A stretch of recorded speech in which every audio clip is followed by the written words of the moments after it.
Hi, welcome to Live on Purpose. Every Thursday evening, we come together for a Bible study. Live on Purpose is all about intentional, Christ-centered living, where we're loving God, loving others as we love ourselves. And part of that living on purpose, intentional living, is staying healthy with the wholeness of our being. And that is our emotional health, our spiritual health, our mental health, and our physical health. And so each week we look at the New Testament. We've been going through pretty much in chronological order since the fall, and looking at the life of Jesus and all of the flawed but faithful people that are around him, from before he was born up until his death, resurrection, and ascension to heaven. Good evening to all of you. Where we are parked right now is Jesus, who has just completed his first miracle back at a wedding a few weeks ago, and you can scroll back through the videos and find that out, and all of the details surrounding that. And the last couple of weeks we have been going through scripture verse, a set of scripture verses about where he and his brothers and disciples and his mom went to Capernaum, and he happened to be at the synagogue on a Sunday, and while he was there doing a teaching, he encountered an unclean spirit in the synagogue. So that's where we are in talking about, this is part 3 of a series we're doing called Unclean Spirits. So good evening to all of you. A quick shout out. I see all of you who have joined in, and those of you who are hanging out in the back of the room, and I love being able to be here whenever is convenient for you. And I spend usually a few hours a week to put together a message, and I usually do them a few weeks in advance. And they're right here on my little iPad, and I love being able to just scroll through the thoughts that I have and the scriptures that I've come across and what God has inspired and laid upon my heart to give to you, because I'm learning as I'm giving the content that I put together. I used to, for the last 3 years or so, here at Live on Purpose, I used to take your questions and turn them into content each week. But I have taken a break from doing that because I have been working on my pastoral studies in order to become a pastor. Not a pastor in the traditional sense of having a church, but I believe that I'm here as an evangelist, one who's giving you the gospel and a message and the truth of Jesus, and giving you an opportunity to understand who he is. And so as I continue along that path, the people that I have met who've invited me to come and speak in their churches and small groups, it's allowed me an opportunity to take on this endeavor of completing my pastoral studies in order to be ordained. And so with that said, I have decided back in the fall to kind of turn those questions to the side so that I could begin studying the Word right along with you all. And it's been such a great journey for me, and we're not done. We're just getting started. And so I'm excited about that. Here in a few weeks, I will be ordained, and I will have that video recorded here for you. We'll do it for a Thursday night, and because all of you are part of that, and I want you to join me in that. So I'm really excited about it. I have several people behind the scenes who are helping to put that together because it is a fun and celebratory season for me, and so I want you to be able to join me in that. So I will, it will be recorded and it will be here for you, and I'm really, really excited, and I'm really looking forward to it. So stay tuned for the details that are coming up on my ordination. With that said, let's dive into tonight's topic. And again, a quick shout out to all of you who have joined in this evening. And if you are joining recorded, say hi in the comments, because I always like to know when you stop by. So tonight we are in part 3 of Unclean Spirits. Let me take you through in 2 minutes where we've been. I'll start in, this is the book of Mark, first chapter. And I'm reading through verses 21 through 26. And it says, "Then he came," meaning Jesus, "down to Capernaum, a town in Galilee, and on the Sabbath he taught the people. They were amazed at his teaching because his words had authority." And our first night of talking about unclean spirits, we talked about the synagogue, the importance of the synagogue to the community of Jews during the time, how the synagogue was used during the week, and the Sabbath at the synagogue, the teachings that were, and the readings of the Torah at the synagogue during the Sabbath, the reading of the prophets that were done during that time too. And Jesus also referred to the synagogue as a house of prayer. And so we talked the first week about the synagogue.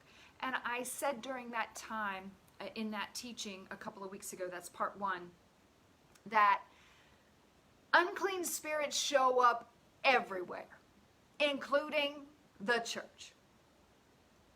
That was week 1 of unclean spirits. Part 2, which was last week, we read on. "In the synagogue was a man possessed by a demon, an impure spirit. He cried out at the top of his voice, 'Go away. What do you want with us, Jesus of Nazareth? Have you come to destroy us? I know who you are, the Holy One of God.'" And this was commented by David, great to see you tonight, sir, who wrapped up last week's topic with these words. Because I said, how if a man who showed up at the synagogue, he obviously looked normal, he got in, and then all of a sudden was creating this scene by raising his voice, calling out Jesus, who knew who he was, and not even his disciples did, and then turned around and started talking trash, okay? "We know who you are, Jesus of Nazareth." How is it that unclean spirits can enter? How do we keep and protect ourselves from unclean spirits? And so David said, we must always fix our eyes on Jesus, and that the enemy is always crouching and he's waiting to devour us in one way, shape, or form, and that when we stay in his word and we stay focused by loving God with all of our heart, with all of our soul, with all of our mind, with all of our strength, meaning all of our being, we meditate on the scriptures and the word, and we stay connected with other believers in Christian community and holding one another accountable and praying as our first response rather than our last resort, putting on the full armor of God, and when all else fails, to stand in our faith. It is a great protection from the enemy being able to come in and attack us in our mind, in our heart, in our spirit, so that it comes through our physical nature, whether that be through word, deed, attitude, so forth. And so we talked about that last week, and I kind of put a cornerstone to this as I closed the door last week with 1 Peter 5:9. It says, "Be alert and of sober mind. Your enemy, the devil, prowls around like a roaring lion looking for someone to devour. Resist him, standing firm in the faith, because you know that the family of believers throughout the world is undergoing the same kind of suffering." Tonight, part 3, unclean spirits. Man, how do you recognize it? How do you recognize an unclean spirit? Nobody recognized the unclean spirit. And I talked last week about there's a difference between the human being and the spirit that was possessing that person and neutralizing them and operating through them. And I think about all that we're going through right now in our modern day, everyday culture. Because I heard so many people who are called, gifted to be in the prophetic, say, oh, 2020 is the year that we'll have perfect vision. 2020, we're going to be able to see. Do you know how much we're not able to see right now on a whole lot of levels? Did any of us have the idea of what was going to be going on in 2020 before we stepped into this year? None of us, I don't think, saw this clearly. And yet, 2020, we can see pretty clearly now, can't we? It's so uncertain. What's going to come up next? And as I prepared for tonight's message, I did not spend a lot of time on it. I would tell you that most of the time I spend hours to prepare for a message. And tonight, for tonight's topic, I spent minutes. I want to share with you this gentleman whose name is Friar Bill Kemple, and he is with an organization called the St. Justin Martyr.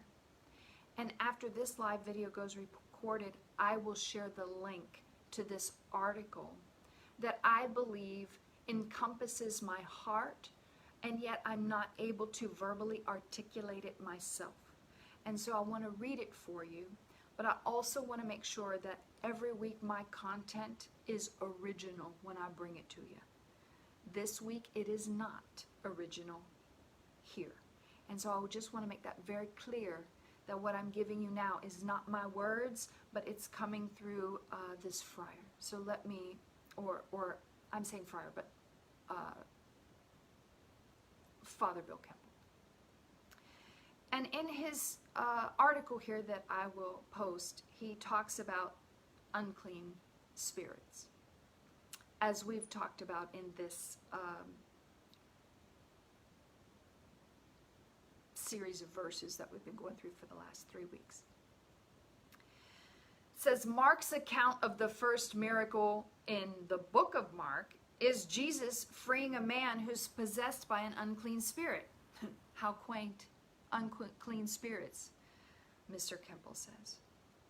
Byproducts of an age that did not understand human psychology very well, but yet we look at it and we see unclean spirits that lessen human dignity and degrade the goodness of people created in the image and the likeness of God. And folks, I want to stop here because I want to share with you, because you see it too. And you see it way more than I do, because I don't have television. I haven't had a television that had cable connected to it, anything, since 2013. I don't scroll through news feeds. Trust me, I don't. And I don't even look at the news apps. I don't Google the news. I don't look at any of it. Unless someone calls to tell me, or I happen to see it when I put up my Facebook to make a post on this page or my personal page, I don't know about it.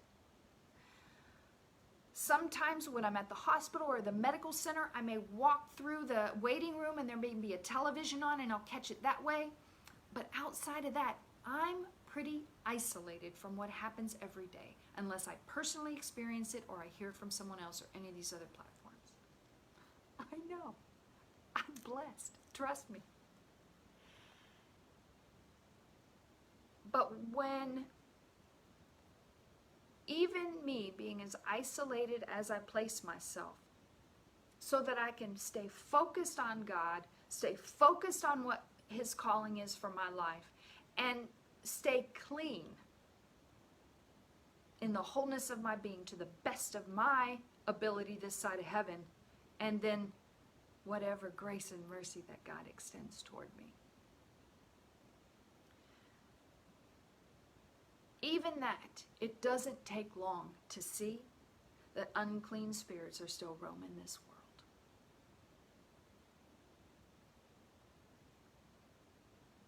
There's an unclean spirit of violence that surfaces.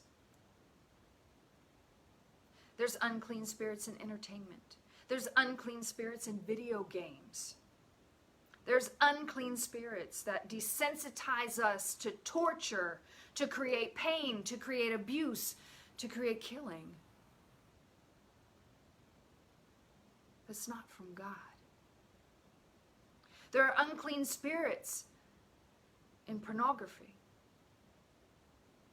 that appears on our computers, on our smartphones, on our digital devices, on billboards. Unclean spirits that distort our understanding of human sexuality to the point where it's even difficult for us to talk to our children about our own sexuality, which then leads them to find out on their own and travel down a path that, as parents, we didn't want them to travel down, but everything's so distorted with human sexuality and everything that's out there. How do we have the talk? What does it look like? And how do we do it in a wholesome, healthy way that makes it okay? Because God created it. But yet the enemy, the unclean spirit, then begins to use that as an entrance, an opening to distort it.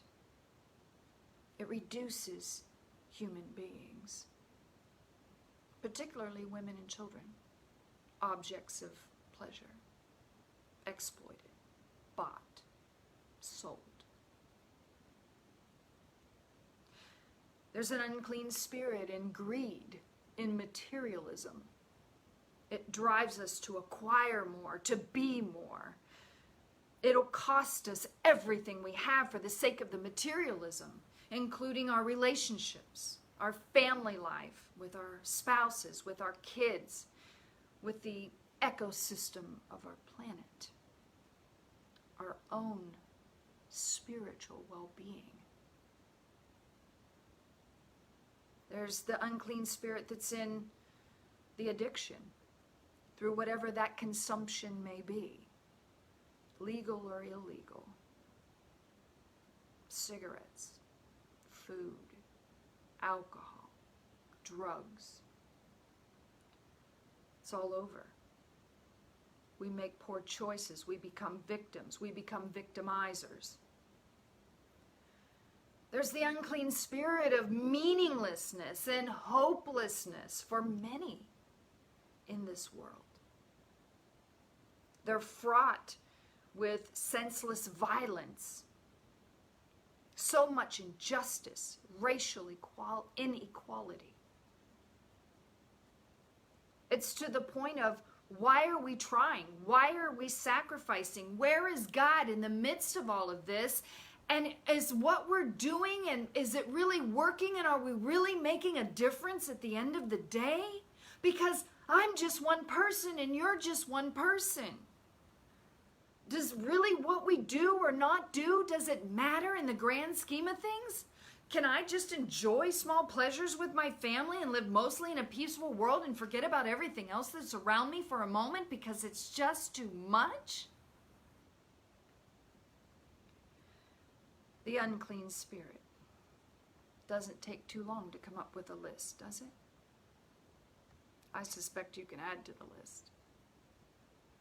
There are so many truths that we know about these unclean spirits. And how can we call these things unclean spirits? Because they're not from God. And if we read for any moment in the Bible to see who Jesus is and what he was about, it wasn't any of these things.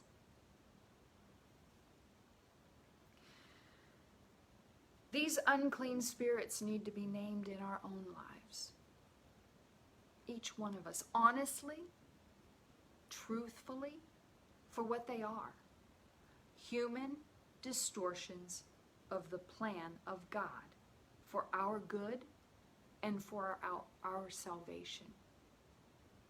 For ourselves individually and for us as humanity in the midst of God's creation.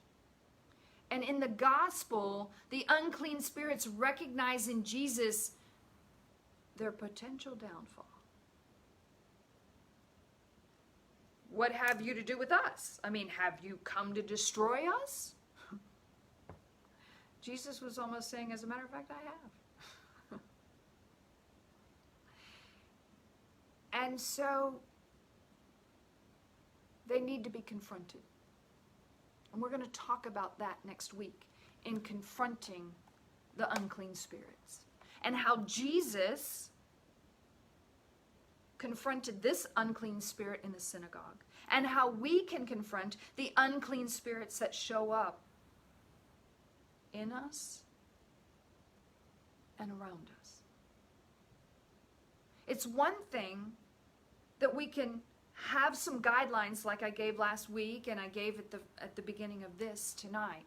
It's one thing to have the things that we can do to help protect ourselves from these unclean, impure spirits that are roaming the world, looking to devour, crouching at our door, waiting for that entrance. It's another thing to be able to recognize it. And then how do you deal with it? Do you just go ahead and say, well, what the heck? We might as well go and do anything we want because look at what's happening here. So let's look next week at what Jesus did. And if we can just stay here for one more minute. It doesn't just happen out there, outside of our own little space. Because everything that happens this side of heaven, if it's not happening to us directly, it's happening to us indirectly. What are the unclean spirits? Can you name them in your own life? Can you see where they've been or where you have an area in your family unit, or maybe there's something else that's going on in your community of friends or in your workplace or in your school, in your church, in the larger community, in your circle of influence? And are you able to recognize it for the unclean spirit that it is? Can you truthfully and honestly name the spirit? It starts with self-evaluation and being able to see where those entry points can be. I had a man say something to me today that was profound to me and extremely powerful. But unclean spirits are oftentimes allowed to enter into our lives through fear. When we don't have faith, we're operating in fear. And this man said to me, if you live in fear, you die every day. But if you live by faith, you only die once. So are we going to move and breathe as people who are fully devoted in following Jesus, where the cross and the everyday collide? Are we going to come to a place where we can move by faith rather than fear? And rather than create more division by speaking, can we not just demonstrate love in a practical way? Because that's what we've been called to do. To love God, to love others as we love ourselves. Tonight's topic was focused on unclean spirits and how we can recognize them and what they look like. And if we can name them, then we can truthfully and honestly come to a place where we can get rid of them, which is what we're going to talk about next week. In the meantime, love God, love others, and love yourself. Good night.